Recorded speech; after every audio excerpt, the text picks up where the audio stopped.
বিকাশ, নগদ, রকেট সহ সব ধরনের মোবাইল ফিনান্সিয়াল সার্ভিস ওয়ালেটে এখন লেনদেনে খরচ হবে 1.5 টাকা। বাংলাদেশের যে কোনো ব্যাংকের কার্ড ব্যবহার করে এই সুবিধাটি নেওয়া যাবে। ন্যাশনাল পেমেন্ট সুইচ বাংলাদেশ বা এনপিএসবি প্ল্যাটফর্মের মাধ্যমে নতুন সুবিধা নিয়ে বিকাশ, নগদ, রকেটে টাকা নিলে এই পরিমাণ চার্জ নেওয়া হবে বলে জানানো হয়েছে।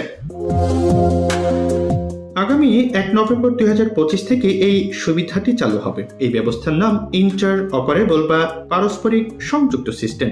এনপিএসবি সুবিধা এর আগেও চালু ছিল বাংলাদেশে, তবে এই প্ল্যাটফর্ম ব্যবহার করে শুধুমাত্র ব্যাংক থেকে ব্যাংকে লেনদেনের সুযোগ ছিল। সেই সুবিধার পরিধিটা এখন ব্যাংক থেকে এমএফএস ও ব্যাংক থেকে পেমেন্ট সার্ভিস প্রোভাইডারের মধ্যেও যুক্ত করা হয়েছে। সোমবার বাংলাদেশ ব্যাংকের পেমেন্ট সিস্টেমস বিভাগ এই বিষয়ে একটি নির্দেশনা জারি করে।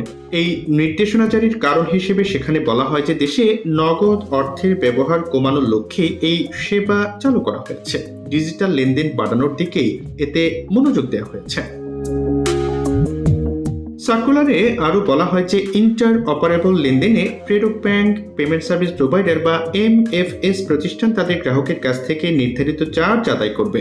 ব্যাংক থেকে এমএফএস এ টাকা পাঠাতে খরচ হবে প্রতি হাজারে 1 টাকা 50 পয়সা।